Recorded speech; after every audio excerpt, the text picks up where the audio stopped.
कलम देश की बड़ी शक्ति है, भाव जगाने वाली, दिल की नहीं दिमागों में भी आग लगाने वाली। नमस्कार, मैं सपना जैन आज आपके सामने राष्ट्र कवि रामधारी सिंह दिनकर जी का जीवन एवं साहित्यिक परिचय लेकर प्रस्तुत हूँ। रामधारी सिंह दिनकर हिंदी के प्रमुख कवि, लेखक व निबंधकार थे। वे आधुनिक युग के श्रेष्ठ वीर रस के कवि के रूप में प्रसिद्ध हैं। दिनकर स्वतंत्रता पूर्व एक विद्रोही कवि के रूप में स्थापित हुए और स्वतंत्रता के बाद राष्ट्र कवि के नाम से जाने गए। वे छायावादोत्तर कवियों की पहली पीढ़ी के कवि थे। एक और उनकी कविताओं में ओज, विद्रोह, आक्रोश और क्रांति की पुकार है, तो दूसरी ओर कोमल श्रृंगारिक भावनाओं की अभिव्यक्ति है। इन्हीं दो प्रवृत्तियों का चरम उत्कर्ष हमें उनके कुरुक्षेत्र और उर्वशी नामक कृतियों में देखने को मिलता है। दिनकर जी का जन्म 24 सितंबर 1908 को बिहार के बेगूसराय जिले के सिमरिया गांव में एक सामान्य किसान परिवार में हुआ था। दिनकर 2 वर्ष के थे जब उनके पिता का देहांत हो गया। परिणामतः दिनकर और उनके बड़े भाई बहनों का पालन पोषण उनकी विधवा माता ने किया।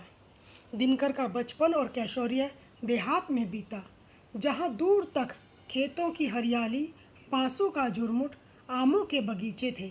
प्रकृति की इस सुषमा का प्रभाव दिनकर के मन में बस गया, पर शायद इसीलिए वास्तविक जीवन की कठोरता का भी अधिक गहरा प्रभाव उनके जीवन पर पड़ा। संस्कृत के एक पंडित के पास अपनी प्रारंभिक शिक्षा आरंभ करते हुए दिनकर जी ने गांव के प्राथमिक विद्यालय से प्राथमिक शिक्षा प्राप्त की एवं निकटवर्ती बोरो नामक ग्राम में राष्ट्रीय मिडिल स्कूल, जो सरकारी शिक्षा व्यवस्था के विरोध में खोला गया था, में प्रवेश प्राप्त किया। यहीं से इनके मनोमस्तिष्क में राष्ट्रीयता की भावना का विकास होने लगा था। हाई स्कूल की शिक्षा इन्होंने मोकामा घाट हाई स्कूल से प्राप्त की। इसी बीच इनका विवाह भी हो चुका था तथा ये एक पुत्र के पिता भी बन चुके थे। 1928 में मैट्रिक के बाद दिनकर ने पटना विश्वविद्यालय से 1932 में इतिहास में बीए ऑनर्स किया। उन्होंने संस्कृत, बांग्ला, अंग्रेजी और उर्दू का भी गहन अध्ययन किया था। बीए की परीक्षा उत्तीर्ण करने के बाद वे एक विद्यालय में अध्यापक हो गए।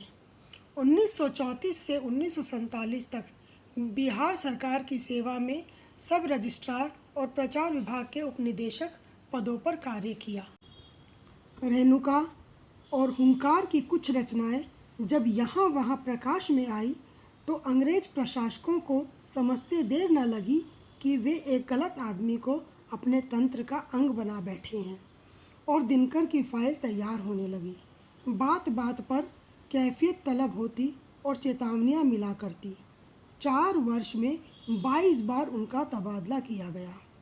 1947 में देश स्वाधीन हुआ और वह बिहार विश्वविद्यालय में हिंदी के प्राध्यापक और विभागाध्यक्ष नियुक्त होकर मुजफ्फरपुर पहुँचे। 1952 में जब भारत की प्रथम संसद का निर्माण हुआ तो उन्हें राज्यसभा का सदस्य चुना गया और वह दिल्ली आ गए। दिनकर 12 वर्ष तक संसद सदस्य रहे। बाद में उन्हें सन 1964 से 1965 ईस्वी तक भागलपुर विश्वविद्यालय का कुलपति नियुक्त किया गया, लेकिन अगले ही वर्ष भारत सरकार ने उन्हें 1965 से 1971 ईस्वी तक अपना हिंदी सलाहकार नियुक्त किया और वह फिर दिल्ली लौट आए। कृतियाँ: उन्होंने सामाजिक और आर्थिक समानता और शोषण के खिलाफ कविताओं की रचना की। एक प्रगतिवादी और मानववादी कवि के रूप में उन्होंने ऐतिहासिक पात्रों और घटनाओं को ओजस्वी और प्रखर शब्दों का ताना बाना दिया। उनकी महान रचनाओं में रश्मिरथी और परशुराम की प्रतीक्षा शामिल है। उर्वशी को छोड़कर दिनकर की अधिकतम रचनाएं वीर रस से ओतप्रोत हैं। भूषण के बाद उन्हें वीर रस का सर्वश्रेष्ठ कवि माना जाता है। ज्ञानपीठ से सम्मानित उनकी रचना उर्वशी की कहानी मानवीय प्रेम, वासना और संबंधों के इर्द गिर्द घूमती है। उर्वशी स्वर्ग परित्यक्ता एक अप्सरा की कहानी है। वहीं कुरुक्षेत्र महाभारत के शांति पर्व का कविता रूप है। यह दूसरे विश्व युद्ध के बाद लिखी गई रचना है। संस्कृति के 4 अध्याय में दिनकर जी ने कहा कि सांस्कृतिक, भाषाई और क्षेत्रीय विविधताओं के बावजूद भारत एक देश है, क्योंकि सारी विविधताओं के बाद भी हमारी सोच एक जैसी है।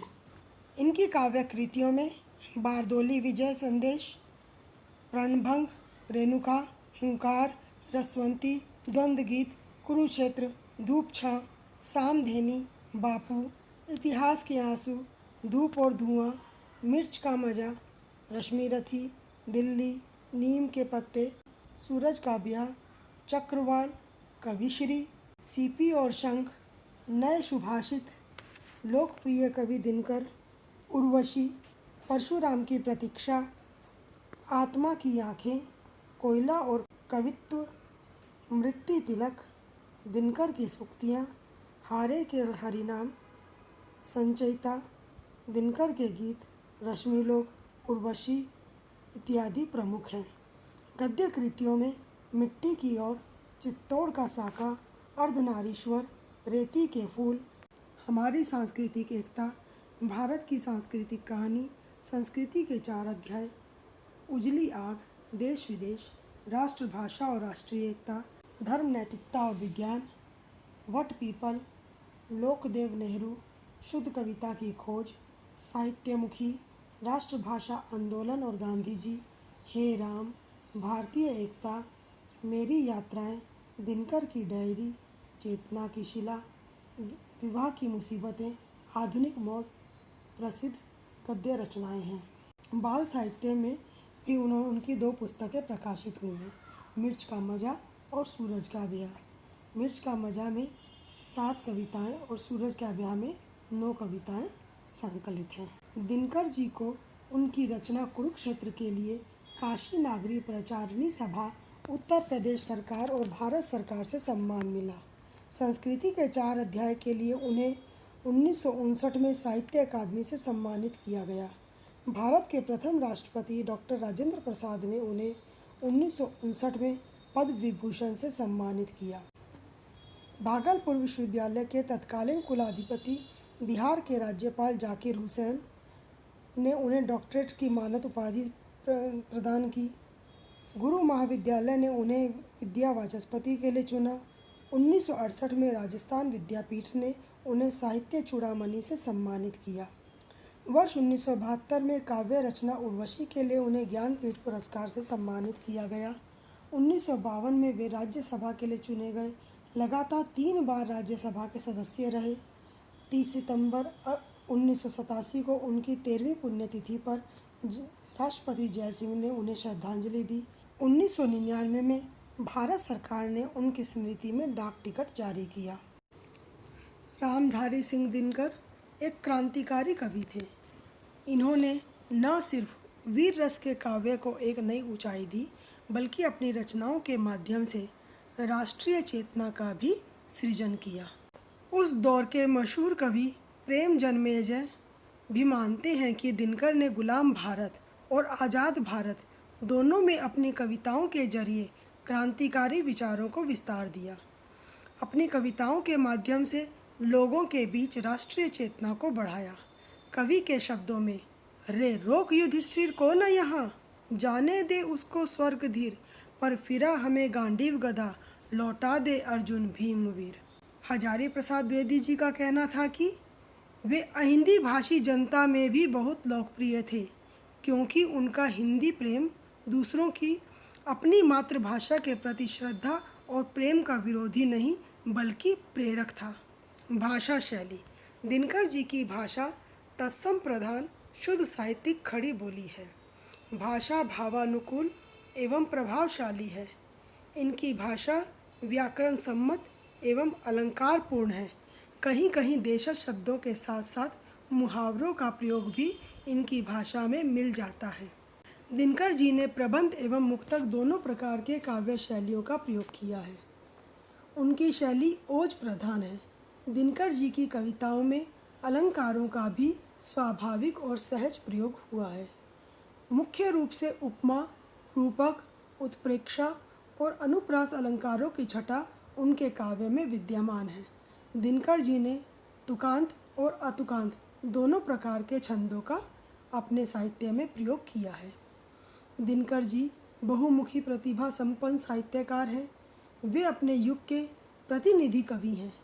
उनकी कविता में महर्षि दयानंद सी नम्रता, भगत सिंह जैसा बलिदान, गांधी जी जैसी निष्ठा, कबीर सी सुधार भावना एवं स्वच्छंदता विद्यमान है। देश की आज़ादी की लड़ाई में भी दिनकर ने अपना योगदान दिया। 24 अप्रैल 1974 को इस महान कवि का देहावसान हो गया।